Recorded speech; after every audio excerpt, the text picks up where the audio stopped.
Welcome to the lecture on problem solving on strengthening mechanism in metals. So, we in the last week we have discussed about the different strengthening mechanisms, and we will solve few problems to have the concepts more clear to us, because we need to know that how these numerical values are achieved, suppose in terms of the yield strength, or how the grain size changes, increases the value of stress value to move the dislocation or so. So, for that we will have the different type of problems. So, first problem is related to finding the difference between flow stress. So, say we have a problem like for two materials, the yield strength value is given, and also the work hardening exponent is given, and for a particular plastic strain you have to find for the separately for two materials you have to find the difference between the flow stress at typical plastic strain value and the yield stress, because the plastic deformation starts after the yielding. So, we have to calculate the change in or the difference between that flow stress at particular strain value and the yield stress value. So, suppose you have two materials, that is, one is steel and another is copper, and for these two materials the values are given. So, suppose yield stress value is given in terms of this is meganewton per meter square, something like. So, this is not required to be given, and that is given as 520. So, this is not here, this is for steel, this is sigma y, and we can write here that is this is 520, and for copper it is 55. This is annealed copper. Similarly, the K value which is used in the case of this work hardening equations. So, that is given as 1270, and in this case it is given as 317. And similarly, the other value which is given is the strain hardening exponent, and this is 0.15 for the steel and 0.54 for the copper. So, this is the table which is supplied, and this is the yield strength value, this is the strength coefficient value, and this is the work hardening exponent value, and you have to find. So, to calculate the difference between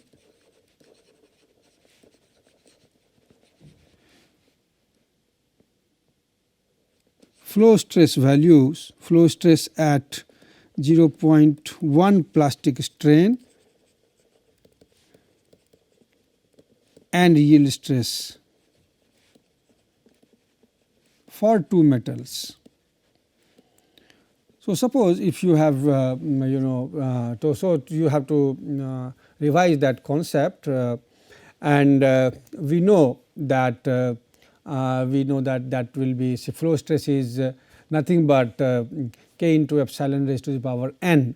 So, if you take for steel, say for steel for that the flow stress value will be K. So, K is 1270 into epsilon raised to the power n. So, we will have 0.1 raised to the power n is 0.15. So, this is flow stress. So, that will be this will be coming as equal to 900 megapascal or so. And if you calculate for the copper, for annealed copper, so again flow stress value at 0.1 plastic strain will be again K into epsilon raised to the power n. So, it will be 317 multiplied by epsilon is anyway 0.1, but n value in the case of copper is 0.54. So, you will have the power 0.54 and that becomes equal to 55. No, that is becoming 91. If you do the calculation, it will be 91.4. Now, what we need to find is the flow stress and the yield stress values. So, for steel, the difference in the value will be its yield point is 520. So, it will be 900 minus 520. So, it will be about 380 mega Newton per meter square. And similarly, you will have for copper, annealed copper, the difference will be it will be 91.4 minus 55. So, this will be about 36.4. So, this way you can calculate the values of the difference, and that concept has to be used, that is flow stress will be K into epsilon n. So, strain hardening exponent, that value has to be given. Epsilon you must know, epsilon may be given in terms of you may have the initial length and final length, and based on that you can calculate the epsilon, and then that also can be used. So, depending upon the problem, you have to solve such kind of problems. Now, we will have another type of problem. Say if we get the problem based on the dislocation density. So, next problem will be like you have a cold worked copper crystal. So, for a cold worked copper crystal, so having dislocation, so it has the dislocation density, some value, dislocation density of 3 into 10 raised to the power 14 per meter square, and for that the shear stress required to move a dislocation. So, that was calculated is found to be 100 mega Newton per meter square. So, that is the data given. Now, the value reduces to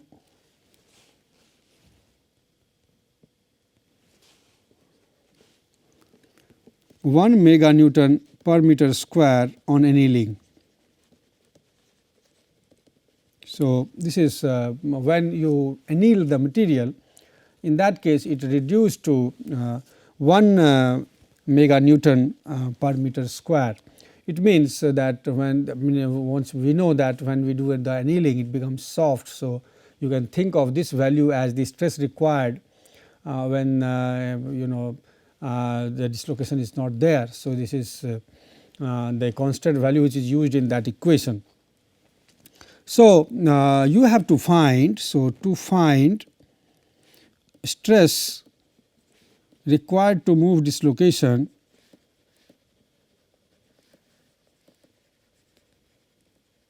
so in that case if copper crystal cold worked to dislocation density of 2 into 10 raised to the power 12 per meter square. So, that we know. So, in such problems we have to simply use the equation. So, the equation is known to us that tau will be tau 0 plus a root rho. So, tau is for this equation when your tau is 100 mega Newton per meter square, tau naught is given as 1.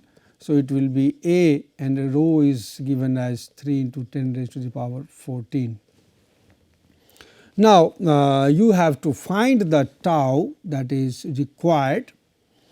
So, tau required for the so if suppose if tau x is required, suppose, then in that case tau x will be 1 plus, again you will have A as the constant, and this time the dislocation density is changed to 2 into raised to the power 12. So, these two equations are there, and these two equations need to be solved simultaneously to find the value of tau x. So, you can have the, from this equation you can have the value of A will be 99 upon root 3 into 10 raised to the power 7. So, you will use in this equation. So, if you use this equation, tau x will be 1 plus, this will be 99 upon root 3 into 10 raised to the power 7, and similarly this will be root 2 into 10 raised to the power 6. So, that way you can solve, and then this will be this will be cutting to 10. So, it will be 10 in 99 by 10. So, it will be 9.9 multiplied by root 2 by root 3. So, you can write it as 1 plus 9.9 into root 6 by 3. So, that can be so root 6 will be somewhere close to 2.45 and divided by 3. So, if you do this calculation, it will be 1 plus 8.085 something like. So, it will be 9.085 mega Newton per meter square. So, this way you can solve the problems if you have a problem related to the dislocation density, where the dislocation density is changed, and you have to find the value of stress required when the dislocation density will be changed. Now, the next problem is related to, again, the this time the effect of grain size. So, say the question is that you have to estimate the yield stress of polycrystalline Fe silicon alloy when grain size is ASTM 1, 4 and 8 respectively. So, for this again you have been given certain values. Assume sigma I as 80 mega Newton per meter square, and K is 0.63 mega Newton meter raised to the power minus 3 by 2.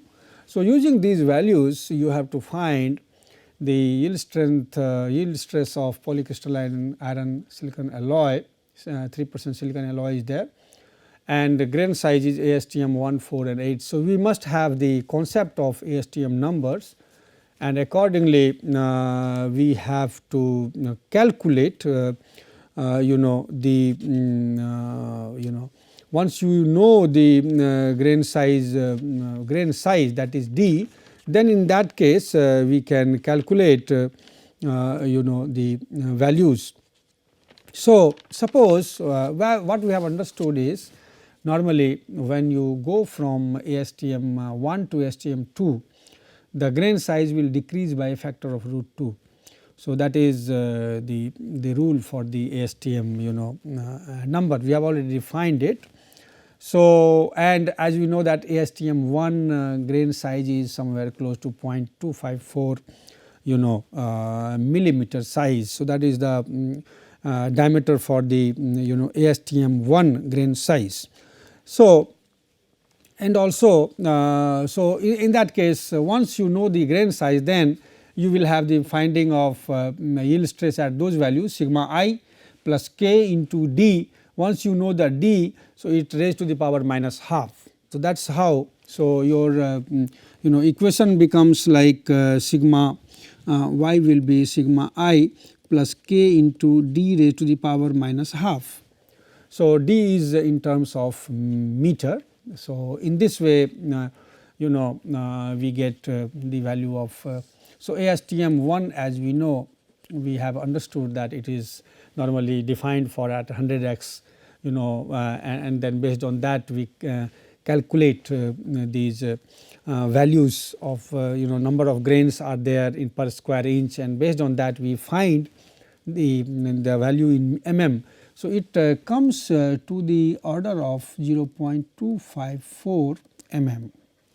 Now for that also there is a calculation, like if you have ASTM you have to ASTM n calculation, it will be d will be 1 by root 10 raised to the power 4 into 2 raised to the power minus n minus 1 and divided by 645. So this 645 comes for the inch conversion to millimeter, and then further this 10 raised to the power 4 is because it is at 100x magnification. So that is why you have, and we know that for in n you must have 2 raised to the power n minus 1. So this 2 raised to the power n minus 1 comes into picture, multiplied by 10 raised to the power 4 and divided by 644. So that way if you go for d, so if you go for n equal to 1, so it will be 1. So 10 raised to the power 4 by 645, it comes close to 15.5 or so, and then its multiplication, and that will be about 3.93 or so, and then once you get the reciprocal of that, that will be equal to 0.254. So this way we can calculate the different value of the grain size for different ASM numbers. So if you calculate for ASTM 1, as we know, the grain size will be 0.254 mm. So that will be this one, and it will be 0.254 into 10 raised to the power minus 3 meter. Similarly for ASTM 4, as we know, so every time you have the increased number of ASTM number, it means this at this point you will have the 2 raised to the power, now it is becomes 3, 4 minus 1, that becomes 3. So basically the grain size will reduce by under root of 2 raised to the power n minus 1. So in this case the d will reduce, and ASTM in this case it will be 0.254 mm divided by 2 raised to the power 3, so that is 8, so under root 8.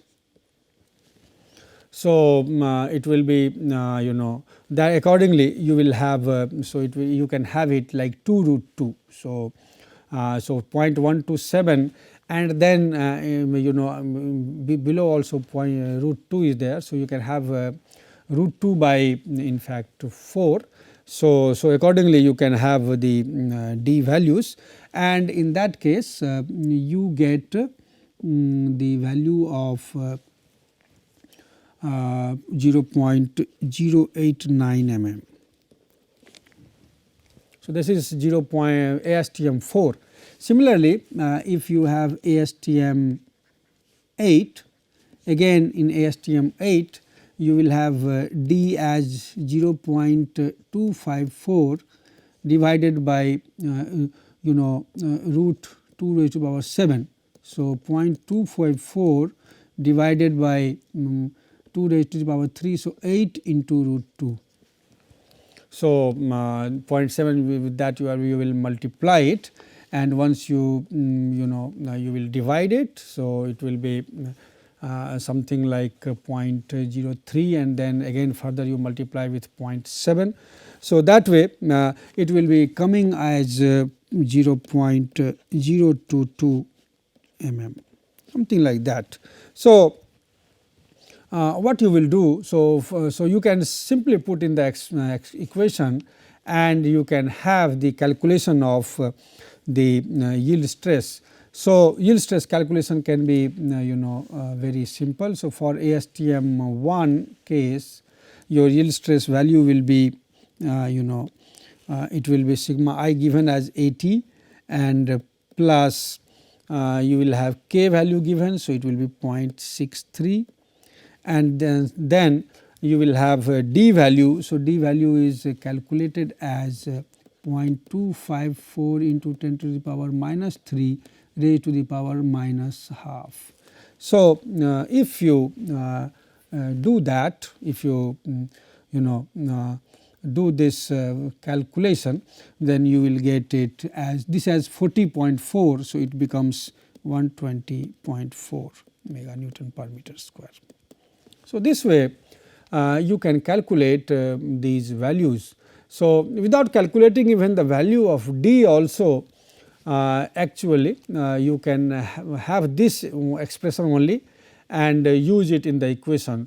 So, similarly for ASTM 4, you can have the expression like 80 plus again 0.63 and then you have the size of 0.089 or you can have the 0.254 into 10 to the power minus 3. So, 0.254 into 10 to the power minus 3 by 2 root 2 and then raised to the power minus half. So, this way if you calculate this value, this becomes 66.5. So, it becomes 146.5 or 147 nearly mega Newton per meter square. So, this way you can calculate. Similarly, if you calculate for this, it will be coming as for ASTM 8, it will be 213 mega Newton per meter square. You can calculate that. So, you have to simply put in the equation and accordingly you have to calculate the values. So, this is how you calculate the values of the yield strength as the. So, you can see that when ASTM 1 grain size is taken, then your yield stress value is coming to 120.4. When it is ASTM 4, that is the grain size is increased to 2 times, I mean decreased, in fact number is increased to 3 numbers, but the grain size is decreased to 2 times. So, it will be 146.5, it is increased from there and further it is increased to 213 if you go to ASTM 8.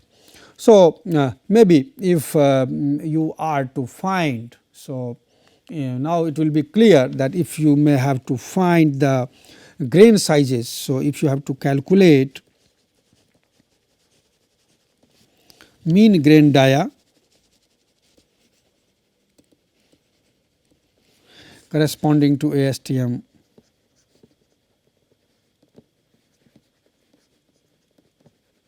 0, 3 and minus 2.5. If you have to calculate the different ASTM numbers, and for that you have to calculate the grain size, grain dia. We know that for ASTM 1 it is 0.254 mm. So, for ASTM 0 will be grain size will be larger than ASTM 1. So, it will be you have 0.254 and this will be multiplied with root 2. So, it will be something like 0.359 mm. If you come to ASTM 3, now as we know that ASTM 1 is 0.254. So, for ASTM 3 you have to simply divide it with 2 because you have 2 numbers 2 raised to the power 2 and it is under root. So, it will be 2. So, it will be if you go to ASTM 3 it will be 0.254 divided by square root of 2 raised to the power 2. So, it will be 0.127 mm.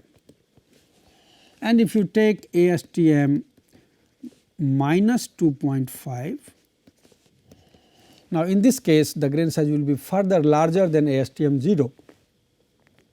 So, for that you will have 0.254, and basically you have to have square root 2 raised to the power minus 2.5 minus 1. So, basically minus 3.5.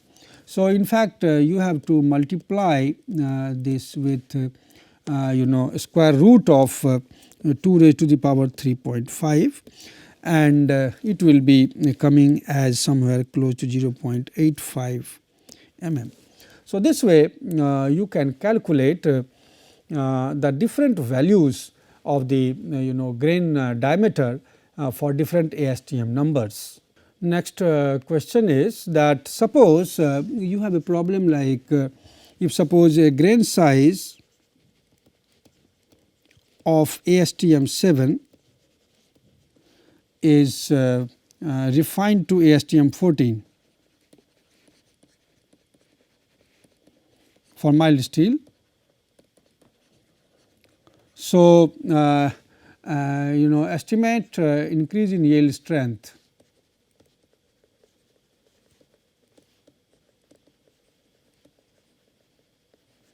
So, now for we know that the K value is given for steel as 0.71 mega Newton meter raised to the power minus 3 by 2.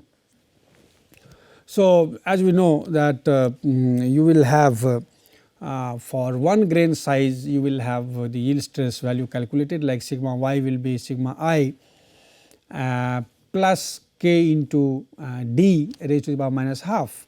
So, for if you take the sigma 7 at ASTM 7 number, it will be sigma I plus K into D 7. So, D 7 raised to the power minus half, and similarly sigma ASTM 14, it will be sigma I plus K and D 14 raised to the power minus half.